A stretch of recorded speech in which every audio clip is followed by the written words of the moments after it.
Welcome to the PW Fan, the ultimate pro wrestling podcast created by fans for the fans. And this is episode 98. We're two away from episode 100, guys. We're on the road to 100.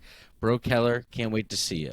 I am your host, the extremely pissed off old school wrestling fan whose favorite wrestler just got fired, collector, barber, and musician, Talk Wrestling, Tim Gilbert.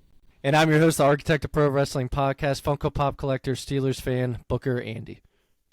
I'm also host of Nose and Indie fan and football lover, Jeremy.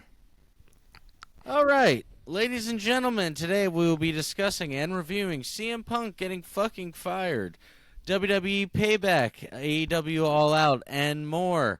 Before we start this week's episode, like always, I asked you go to youtube.com/the PWFanPod, where you can like and subscribe, comment. Hey, tell us that we suck if you want to. By doing this, you're helping us grow. You're helping us get on those recommended for you pages, and you guys and girls are the reason why we do this show every week. Although I love hanging out with these two goobers right here. Help us get the PW name out there with awesome and wearable merch. Go to prowrestlingtees.com/the PW Fan and grab your favorites. Also, you might want to grab a CM Punk shirt or two before they are no longer ever available again. You are our team out in the world wearing that logo. So when you do, it really does help us out. For everybody that comes up to you and says, hey, what's that? Even if it's 1-2 people, it goes a long way. Thank you very much. For all other social media platforms, all you got to do is search at the PW Fan, where you don't forget to follow, like, and subscribe, leave a review. And, yeah, man, we really appreciate it. Stick around to the end of the episode where I'll do my classic show of the week recommendation. All right. Get ready. This is what I'm now calling the Ringside Roundup. This week's episode of the PW Fan, where we're going to talk about jaw-dropping moments and backstage buzz from the world of pro wrestling, intense showdowns, and surprising twists. We got you covered. Andy, over to you. Do we open up with the elephant in the room, guys? Go ahead. Do we just rip the Band-Aid off? After you Tim's rip intro, the I feel Band-Aid like we off? need to. All right. CM Punk has been released of his contract from AEW. Terminated. We've covered the stuff that has gone on in these past couple weeks with CM Punk, and he's officially gone from AEW now. As of today, I read on Ringside News that Jack Perry is suspended indefinitely from the altercation that went down at All In at the Wembley Stadium. Give me your guys' thoughts. Yeah. Who wants to go first? Tim, do you want to go first? I don't really. Tim's been brewing. I've been brewing, but I don't think I'm going to damper the whole tone of the show over it. I think people pretty much know how I feel. Pretty much, and I'd like to state at the top of the show Tim, I run the social media, so any of the snarky stuff that you see on there is all me. Has nothing to do with Andy and Jeremy. But I'm the one that always posts on there, so any of that stuff is my opinion and my alone. It doesn't represent the two of these guys. I will say that it's extremely disappointing. I think that if Jack Perry had just shut the hell up and not put his stupid opinion out there on live television in front of 80,000 people, that we wouldn't be in this position. However, being a 33-year-old man who's a father and have a professional career, I know you can't just attack people at work, and I know you can't get in your boss's face and buck at them, and that stuff is not okay, regardless of the environment, whether it's pro wrestling, the office, whatever environment that you're in. So, although Punk is my favorite wrestler, at least the current on the wrestling on the roster, which he's not anymore, he is to blame as well. So, after thinking a lot about it all day, this is my synopsis. Disappointed. I think that everybody's to blame. I think that Punk has blame as well. And it's disappointing all around. As a big fan of his, I feel like this is the end. This is the end for CM Punk, maybe in pro wrestling. And we're going to move on from here. And I'm just going to, I've decided, just like when Shawn Michaels retired and when other people who I love retire, I'm just going to enjoy the good stuff that they have out there, the old WWE stuff, even some of the AEW stuff. I just made a purchase of getting every single moment possible that CM Punk has had on AEW. And I'll watch all that stuff, and I'm fine with that. So I'm moving on from it. I'm not going to ruin the whole show. I mean, I busted a couple jokes in the beginning, but that's all I got to say about it from my end. Tim has hit all 5 stages of grief. He went from angry Tim, and he's let it fester, and then he took the time to let it sink in, and then he ended with the mature route of. That was really good though, because you know what's funny. Very well said, Tim. Yeah, good job. That was it's funny because like I think all of our initial reactions were very different, but like Anna and I were talking a little bit before we started recording, and I think we're all in agreement now of like how we feel, because I feel the same way. As in, Punk is still my favorite of all time wrestler, and I do think everyone is to blame. As in, like, there could have been, if one part of this, like any person involved in this was an adult in the first place, then it would have been solved. Including Tony Khan. All of them. Yeah. They're all to blame. Yeah, so Punk, like management, everyone. Punk being overly sensitive and starting physical altercations. You can't do that. Jack Perry for doing what he absolutely knew what he was doing, and you were trying to get under someone's skin. The Young Bucks, same thing.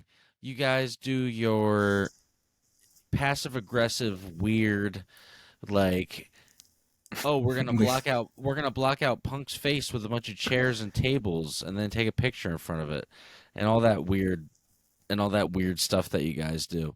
So, you know what? Do what you want. It is what it is. Everybody was wrong here, and I think everybody, including Punk, ruined what could have been a great thing, and now it's gone. So it is what it is. I mainly blame Tony Khan and management. That's my opinion. Yeah. Even in WWE, people don't get along. Cody Rhodes and Seth Rollins, for example, is a recent one. But hey, you have people that work there that deal with it and make sure things are handled in a professional way. I mean, I will say this: Eddie... the whole "I was scared for my life." Like, give me a break, dude. You've never seen you never seen a fight in high school before? Jesus Christ. That was definitely like legal talk for his end. I was scared. Like, that's why they probably put that in there. Well, oh, someone raised their voice to me and told me that they were going to quit. I was scared for my life. Please. Yeah. I saw on Being the Elite. I saw Kenny Omega was drinking a Pepsi, and then was like, so "Oh, what is this?" So professional. And then they were eating pizza and showed a bunch of Cokes. So great, yeah. I'm about to make Tim heated again.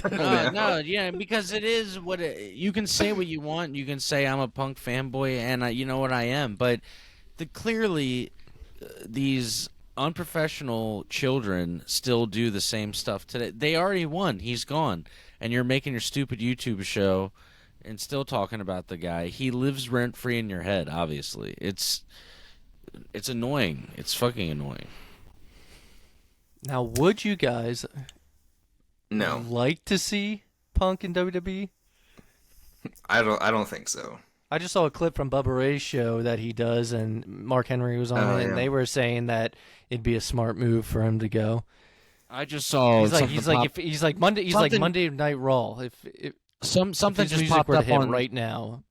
Something just popped up on Twitter that he's backstage at Raw right now, but I don't know if that's factual. We'll get into it on the next episode. No. He'll post that photo of him at, I forget what airport it is, but it's from like early 2000s of him. He has like longer hair a little bit. They're like, oh, just saw Punk at the airport, and it goes around every single time as like a surprise appearance. And while we move on from CM Punk, I'll look it up. But look, we're not gonna let, as much as I love Punk, Andy loves Punk, Jeremy loves Punk, and we're disappointed. This isn't going to take over the whole show. So let's move on. All right. Well, now we will get into the actual shows of the week. And for once, it's not once, but it's been rare. It's happened before, I think, though, that both companies have a whole go-home week of shows before their pay-per-views this weekend. So the shows are going to be gone through pretty quickly because we got 2 pay-per-views to cover this week. Has that happened before? Yeah, that's what I'm saying. It's happened before. It's just rare that we've done it. Oh, okay. So, yeah. Starting with Raw. Raw opened up with a match this week of Sami Zayn defeating Damian Priest due to interference and distraction by JD McDonough. It kind of backfired on Damian Priest and helped Sami get the win.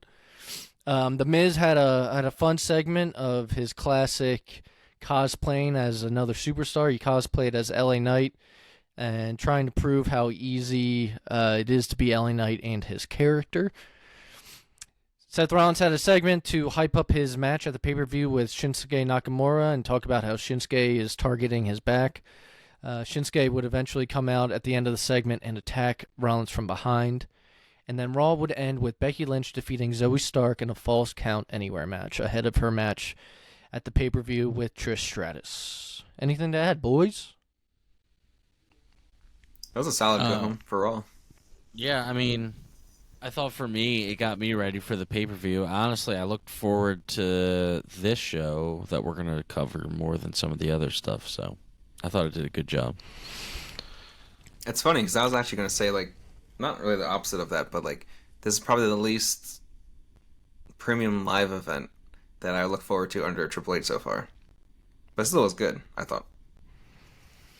Yeah, this week of pay-per-views, I'd say, is like the B pay-per-views. You know, it wasn't like a SummerSlam and a something. You know, it was like it was Payback and it was All Out. Yeah. No, All Out used to be considered a big one, I guess. If you don't have a stadium show the week before, yeah, if you have a All In the week before that, it kind of overshadows it. Moving forward, though, Dynamite. Jon Moxley opened up the show by defeating Commander ahead of his match against Orange Cassidy at the All Out pay-per-view. We had a segment with Chris Jericho that also involved Sammy Guevara, and it seems like, you know, they're going to be teaming together again. Adam Cole had a segment in the ring.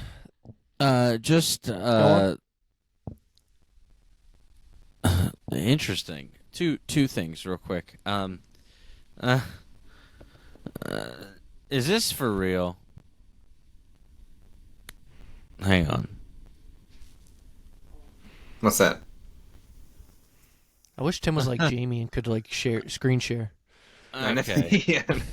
Couple things. One, the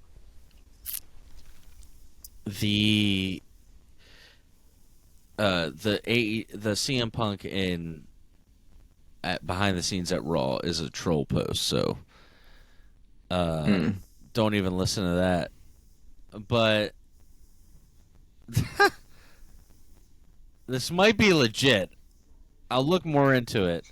Oh boy. The AEW disciplinary committee members include, are you ready? Aubrey Edwards, Tony Schiavone, Matt Hardy. That can't be real. And Christopher Daniels.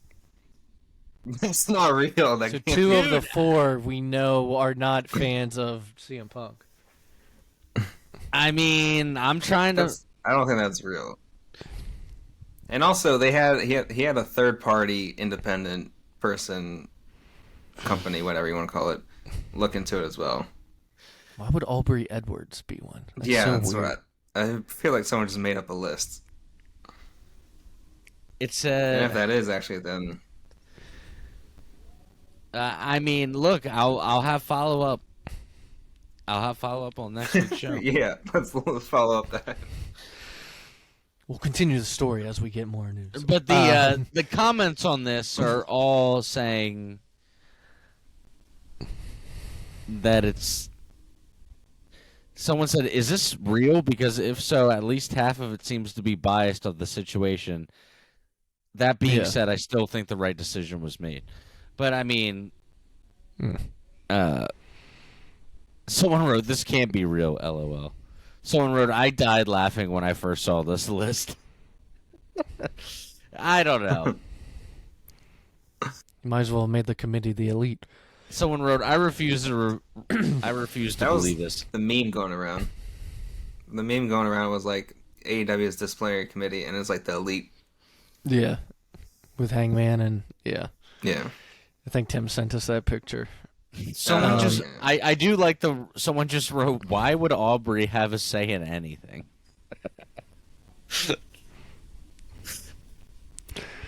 Oh, jeez. Where was I now? Dynamite. So after the Adam Cole segment, talking about, I guess the fallout of All In, we had a segment with the Acclaimed after their Trios title win at All In. Daddy Ass is back, and they got new titles, or a new look for the Trios titles, which are now, I believe, pink, and the straps in the back scissor with one another. Nice little fun add-on.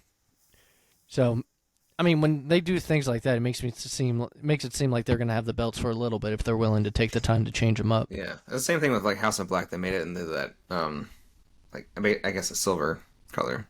Yeah. And then the main event was Orange Cassidy defeating Penta. The winner of the match would go on to face Moxley at All Out. Orange Cassidy would win and would actually cut a decent promo at the end of the of the show, considering he never talks. Yeah. That wraps up Dynamite.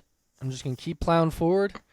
Smackdown opened up with John Cena this week. Me and Tim talked about this when I was over his house. Love me some Cena nowadays. I'm so happy. Now I do. I think it was during the pay-per-view. I was like, it's like a nice, comforting, Yeah, that's right. familiar, thing. Yeah. I just love Cena being around. I think we all agree with that. Yeah. Which is Cena funny opened up- because, sorry, real quick, before he left, Yeah. two movies, I was like, why does he have to be on TV every week? You're over it, yeah. Now people are hyped for him. Yeah, so it is a nice addition, I gotta say, and I think most people can assume why he's there. There's a strike going on in Hollywood, but he is going to be around for a couple months, he said. Jimmy Uso would end up coming out with new music, that is, during this John Cena segment, and he would pretty much say that John Cena is just like Roman, and he would do anything to protect his brother Jay. And John Cena would end up telling him that the wrong Uso quit. Though he made a comment saying, and Tim picked up on this too, he said, "I've been wanting to tell you this for 3 years. The wrong Uso quit." It's like, That's what I heard too. maybe he meant 3 weeks. Maybe he meant 3 weeks, as it was 3 weeks ago he quit. But, yeah, it should have been 3 weeks. Yeah, I was like, wait a minute. Austin Theory and Grayson Waller were paired up, which is like the worst team up of all time. Hate it. I mean, they do their jobs, but God, I was just like, this is terribly good. And they would defeat Rey Mysterio and Santos Escobar. Then we had a segment with Bobby Lashley talking about the addition of the Street Profits. And we had kind of a tease of them going after the tag titles. Then we had I thought it was a good promo segment between LA Knight and The Miz to hype up their match at Payback coming up. And then the main event, after being attacked backstage by Solo, was Solo Sikoa versus AJ Styles. Winner was Solo Sikoa due to Jimmy Uso interfering. And it seems to be that Jimmy Uso wants back in the bloodline. Would you all agree with that? It looks like it. They're in the bottom fourth inning. Something like that. Has to be something. Can't be a third anymore. Tim's the baseball man. Tim could tell us what inning It they're can't on. be the bottom third. They were just in that. So that was SmackDown. We'll get into Collision, which I think we all had to watch after Payback, even though it aired during Payback. Yeah. Collision, Tony Khan opens the show with a video, and I won't get into it too much, but it is... Oh, we talked about it earlier, too. Yeah, so I won't get into it that much because we did open the show with this, but he announces that he had to let go CM Punk, Phil Brooks, and that it was a tough decision, and he was scared for his life, and blah blah blah. We already came at talked about it. the Moving on. behest of a discipline committee. Yep, as Tim said. I always find it funny that CM Punk's first name is Philip. Philip. So they were in Chicago for Collision and for All Out this week, and so that will play into the crowd later. But we had a segment from Ricky Starks. It was more of a contract signing for what he thought was going to be. It was good promo, and it made it seem like he was kind of talking about how Punk was gone, and that was his opportunity to. I feel like, he was. I feel like. Okay. Because he was like, that's what I got out of it. Frustrated, and I keep starting over, which didn't make any sense if he was just talking about Ricky Steamboat. Yeah. But Steamboat would come out and say the contract does say Dragon. He's like, I did go by Dragon, but so does this man, and it was Bryan Danielson returning. Now he's not fully healed and recovered, and I don't think he's been completely cleared, but enough to have a strap match, which, based off what they did, I'm surprised they even... he said in the media scrum that he was cleared, I obviously have it wrapped up, but for his forearm. But another point he did say, I know we'll talk about this later too, but he didn't throw a single punch with his right arm in that match. Yeah, now that I think about it after watching. Yeah, which is kind of crazy he can do that. So then we had a backstage promo from Jon Moxley that he was cutting it on Orange Cassidy. We had a segment with Nick Wayne and Darby Allin that would eventually involve Christian Cage and Luchasaurus to push forward the storyline with Luchasaurus and Darby Allin's match at All Out. Every time Christian goes like, "Oh, you have a dad who's dead," and then he has to roast them. Yeah, I forgot that he said that. At the press conference, so he said, "So how's everybody's dad doing tonight?" So I'm going to ask Tim this because he actually is more the WCW guy. How do you feel about them bringing in Dennis Rodman?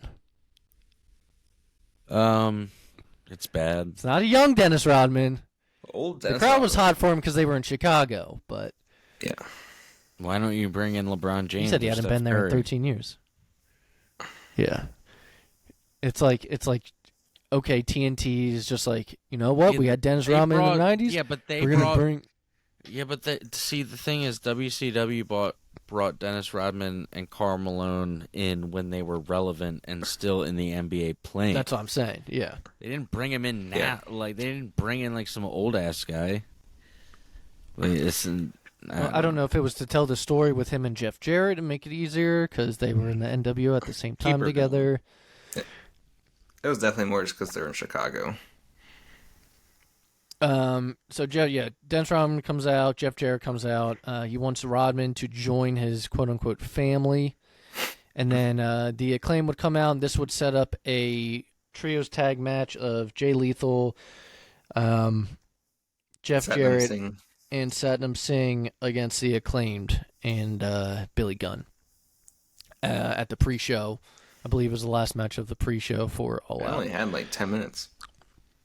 Yeah. I mean, I didn't see any of the pre-show matches.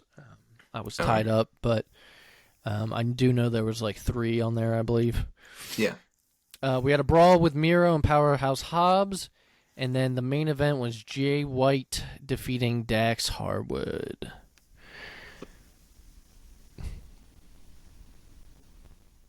Someone shooting fireworks, Jeremy?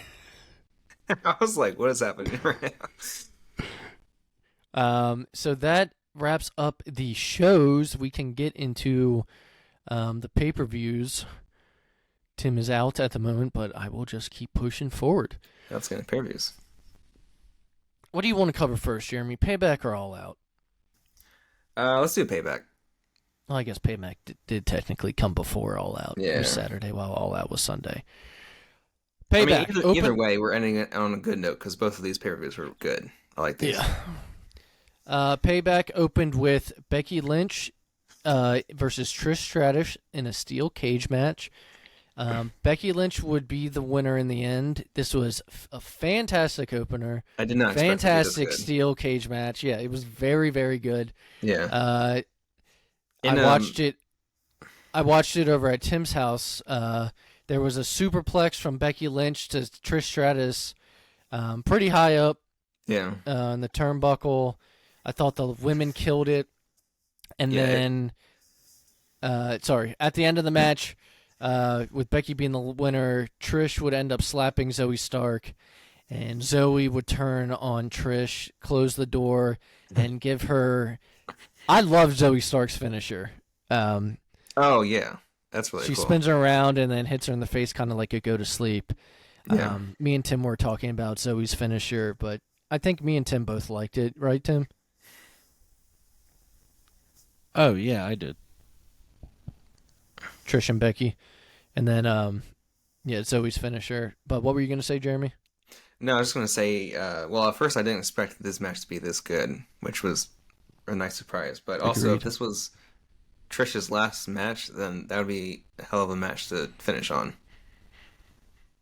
Oh, I don't know what they have planned for her, or if she wants to keep going afterwards. But be like a nice way to finish. And also, when she walked down her entrance, I saw this on TikTok that this one guy's yelling at her like right in the front row. I don't know if you saw her walk over to someone. I think Tim sent us the video, or no, he posted it on the PW. Oh, that's right. Yeah.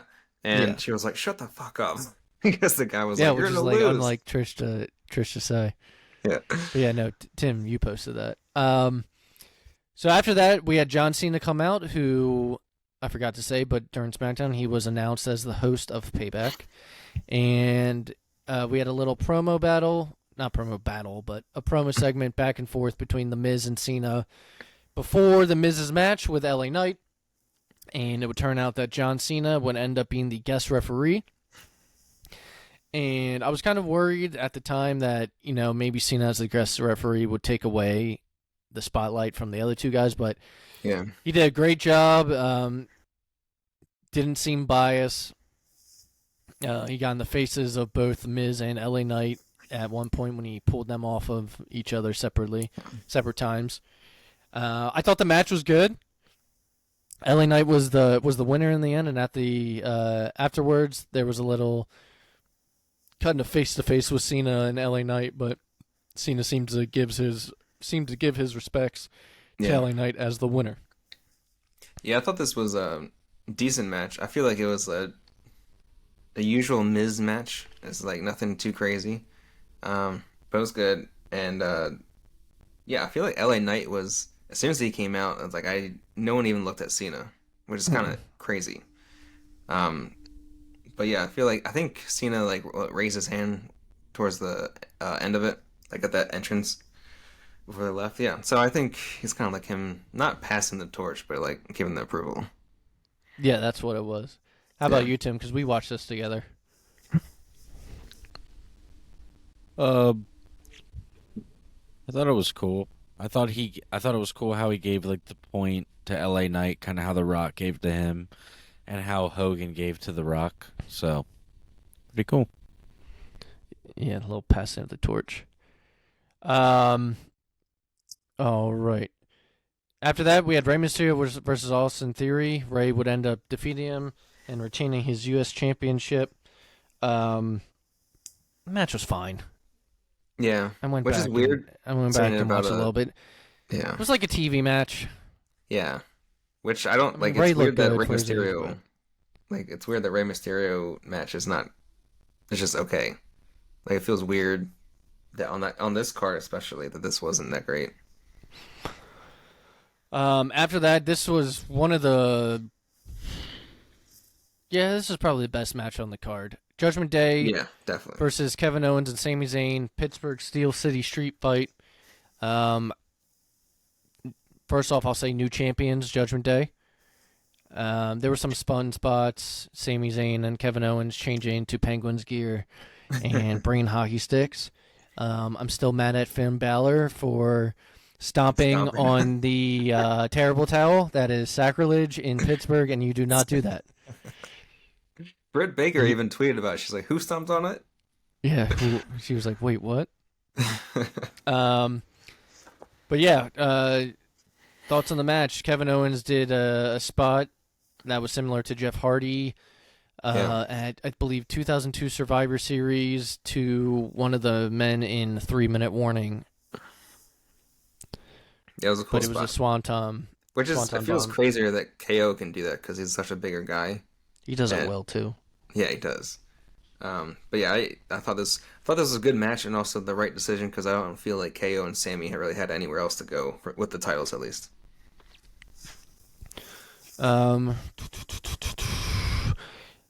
Then we had the Grayson Waller effect. I forgot about this. Grayson Waller effect with Cody Rhodes. I was a little Cody bit Rhodes- confused in this part, but yeah, go ahead. It's a way to get him on the pay-per-view, I think.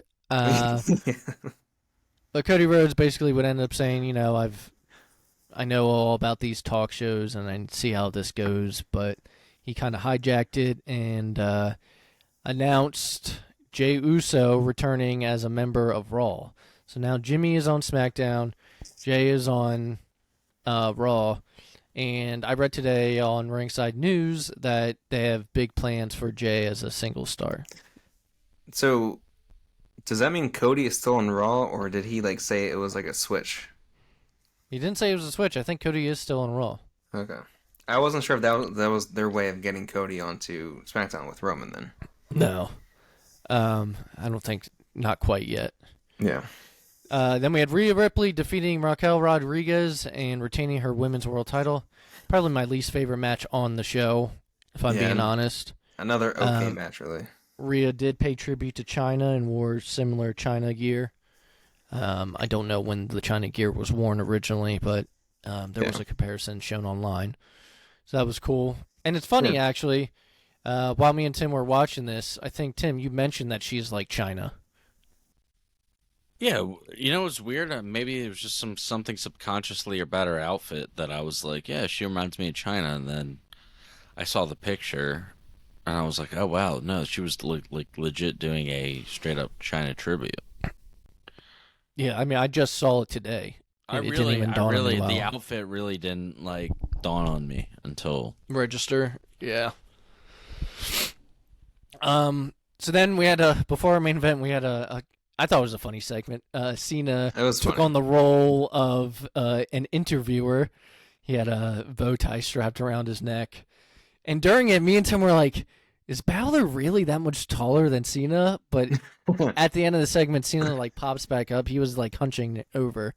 Yeah. But he interviewed the new tag team champions, Finn Balor and Damian Priest. But Do you ever see that? Cena's funny. Yeah. Do you ever see those? Like, speaking of that, because the interviews do that sometimes to the wrestler seems taller, but they spread their legs out and then Okay. they talk to them. It's so weird that that's like a thing, like that the wrestler has to be like either equal height or something. But Yeah, they it's like, Finn was towering over Cena. I was just like, Yeah. I was so confused. And then our main event was Seth Rollins versus Shinsuke Nakamura for the World Heavyweight title. Shinsuke had a really cool opening. It was like an anime villain. yeah. Yeah, it was like a manga anime villain thing. The match I expected better, but it was still solid. It was like a B Shinsuke- plus, and I feel like we were expecting kind of like an A Sh- match. Shinsuke was targeting Rollins' back. That was obviously the story that was being told even the week leading up to the pay-per-view. But Seth Rollins would end up winning in the end. Solid match. Overall, I believe solid pay-per-view in my opinion. Yeah. All right, guys, let's get into All Out. And then Oh, also Tim will- real quick, I just saw on Raw at least for tonight that they're continuing the Shinsuke and Seth Rollins feud, so it's not quite over. Well, that's what I was going to say because I saw that Shinsuke came out during yeah. Rollins' segment tonight. So I can see it going another pay-per-view. Yeah, They what is can the next probably one? stretch it. Is it Fastlane? Oh, Fastlane. Yeah, so it's probably another like Is it Fastlane then Survivor Series? I think. Yeah. Yeah, that sounds right. Okay.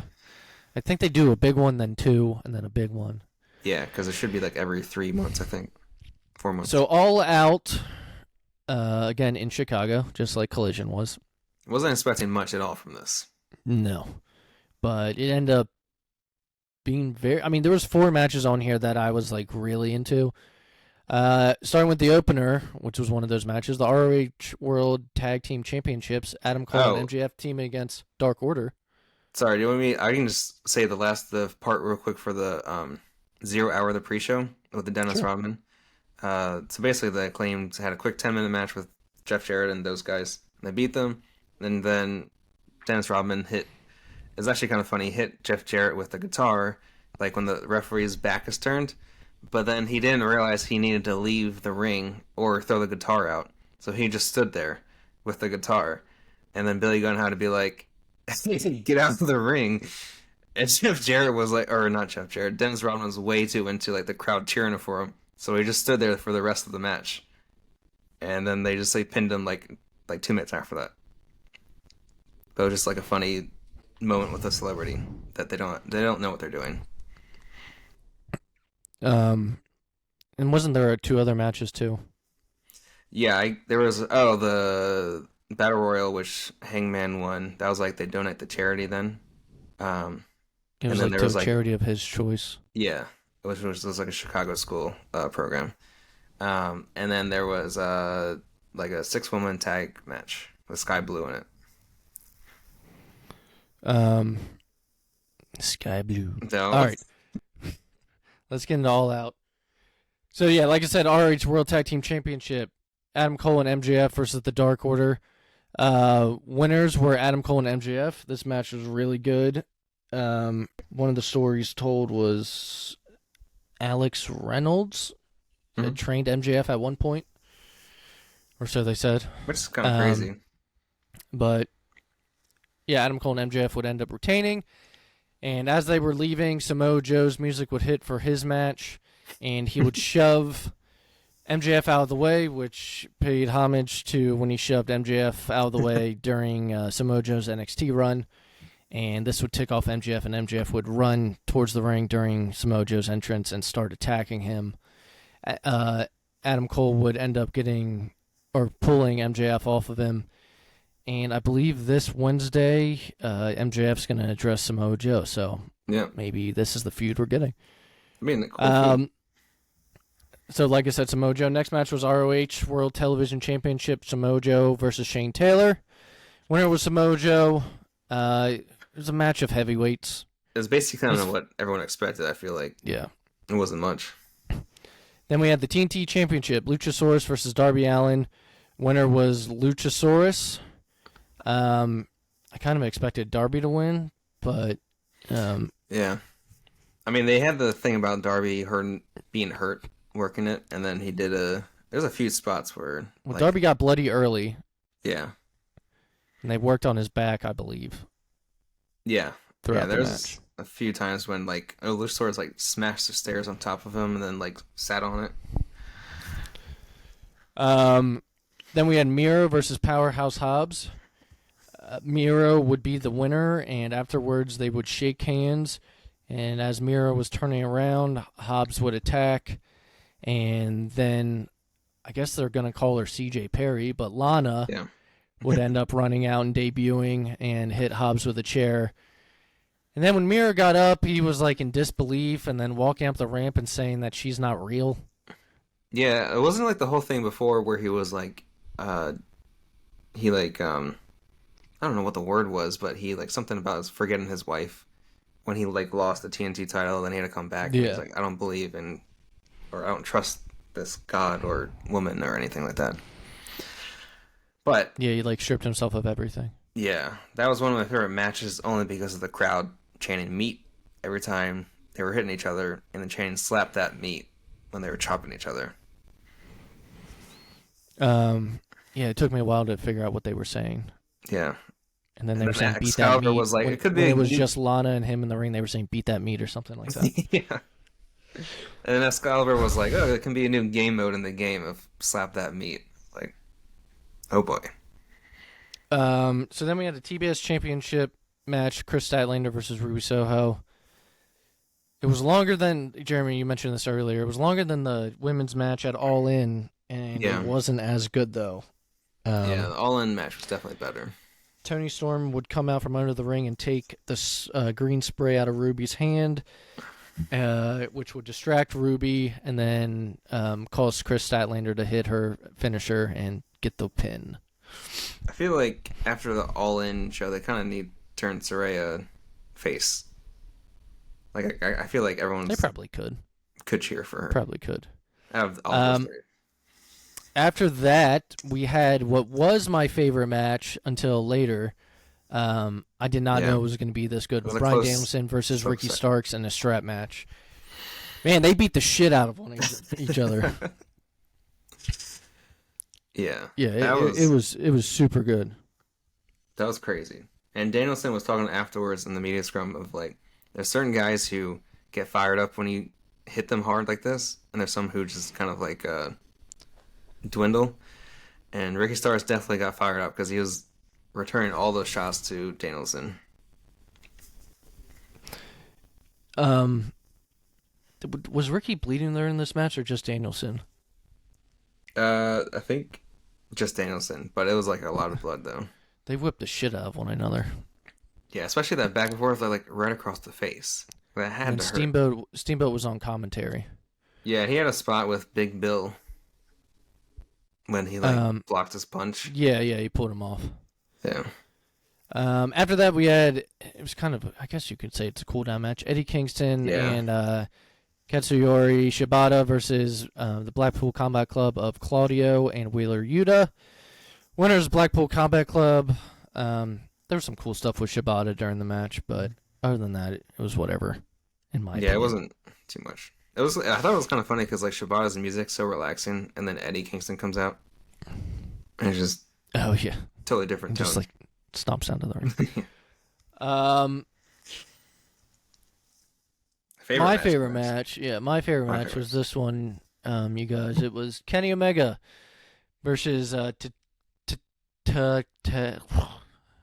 Takeshita. God. You got it. There you go.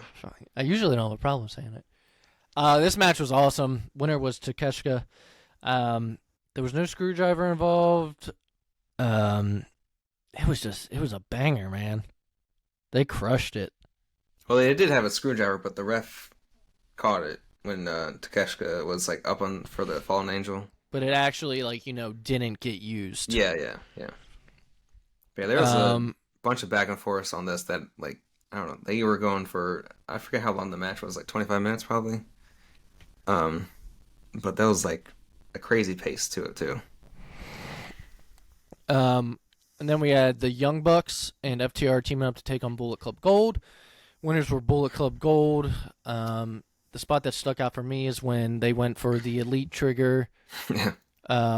It was with Dax Harwood and I think Matt Jackson. Yeah.